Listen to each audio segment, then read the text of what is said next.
Hi everyone. Today we're going to be looking at a fun activity that you can do with the materials that you have at home, and we're going to be learning how to make pop-up cards. So let's start by taking a look at what materials we need for this. So to start off with, we need a scale, a paper cutter or a blade, we need a pen or pencil to just draw, and we need a glue stick. And apart from that, you will need to take a printout of this template for the specific one that I'm going to show you here. The template will be available on a link that will be added in the description. And apart from that, you just need another piece of paper that's the same or bigger than your template. It's just to put a backing over here to the model once you make it, so that you're not seeing like holes behind, but you're seeing something interesting at the back as well. So let's get started. So to start off with, you'll see the template has two types of lines. There's dotted lines and there's solid lines. A rule of thumb is that the dotted lines are meant to be folded and the solid lines are meant to be cut. You'll see a lot of resources out on the internet for kirigami models, pop-up models, and they all look the same. They all follow the same rule of thumb of solid lines cut, dotted lines fold. So let's start cutting. So what we're going to do first is we're going to be cutting all the solid lines, and when I say cutting, we're going to be cutting through. Let me show you an example. And we hope you notice that we're using a green mat here below. The idea behind this mat is to basically prevent anything from spoiling the table. You can also just use newspapers or some old sheets to prevent. It's just to keep your working area clean. So let's start with cutting the solid line. So if you haven't used one of these blades before, just be sure to hold the tip perpendicular to the sheet of paper so that you get a nice clean cut. So let's cut this one. There. So if your blade's really sharp, one cut will do. If not, just keep the scale in place and go over a few more times. Okay, so this one we need to go over it once again. Ideally, don't move your scale out of place. So I went over two more times, and you can see that we have a cut. Yeah, so we're just going to quickly go ahead and cut out all the solid lines.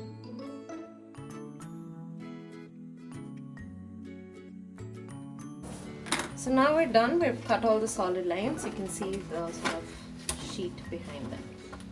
Yeah, now that we're done with that, we need to fold all the dotted lines. Now it's not easy to directly fold it because it's smooth right now. So what we'll do is we'll use a blade. There's two ways to do this. One is we can just use a blade and very lightly, make sure you're not cutting through the paper, just go over it. This is called scoring. So basically you'll notice a sort of dent in the paper almost, and that will help you fold easily. If you don't want to do this, another option is to actually just go over the dotted line and make small cuts. This also works really well, just takes a bit more time. So I'm going to go ahead and score the whole thing now.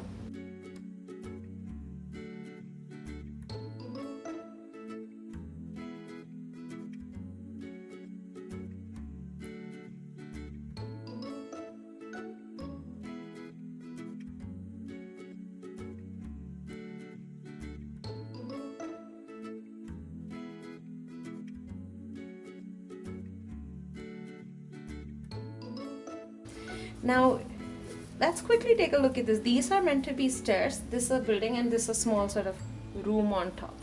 So what we're going to do is we're going to start pushing all these stairs out just like this from the back.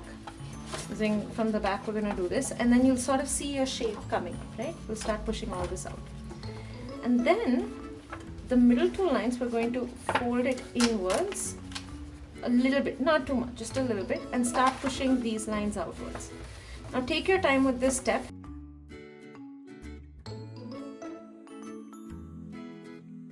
Now that the shape sort of come, what we're going to do is we're going to try and close it. Now it's only when we try and close it that the shape sort of becomes firm, like as in this case. You see how the shape's sort of firm and it's not difficult to open and close anymore? That's exactly what we're trying to do here.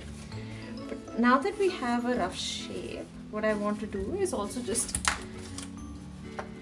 take this paper And I usually like doing these, folding both of them together finally, the final fold, so that we can ensure that they fit together when it's a complete card. Just crease it with your nails. If you don't have nails, use a scale. There you go. Okay, and put it back here. Using this as a support, just fold it. Okay, now this is the fun part. Just press it really tight all over. There you go. You're done. Now this is great. This is fun.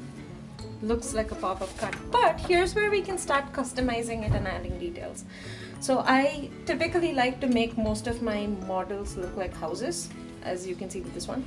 So which means adding windows and doors. So let's add a couple of doors to this, shall we? So I'm just going to draw a rough position of where the door should be. So let's say I want a double door here, a nice rustic looking double door. So what we need to remember is this needs to open and this sides need to stay connected. So what we're going to do is since it's double door, I'm going to do the middle line first and then the bottom, right? Because we know that that needs to swing open. And then let's do the top curve, so to speak. And then once you pull it out, just fold it there. There you have it. You have a double door. Now let's add a couple windows. Windows are relatively easier because we just cut the whole thing through. There's no ensuring that one part stays hinged or any of that. So let's make a nice central window.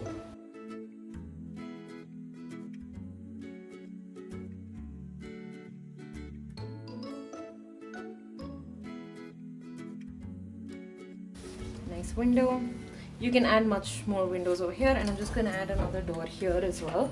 Maybe we'll make this one a single-sided door so that we can see how we can do both of them. So with single-sided, it's fewer cuts. We just need to cut one of the side that's going to open, and we need to cut the base and the top. Let's not forget that.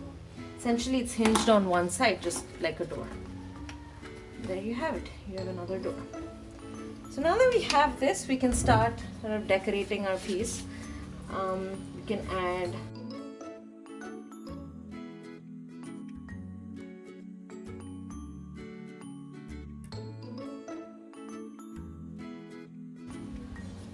there we go. And once we have this, just take your time to color it and decorate it and make it look exactly like you want. Once we have this, we're just going to put some glue on the edges. You can also turn it over and put it on the back of the sheet. Just carefully place this. That's the fold here.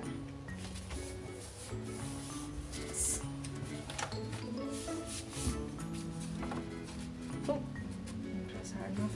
Let's do that again.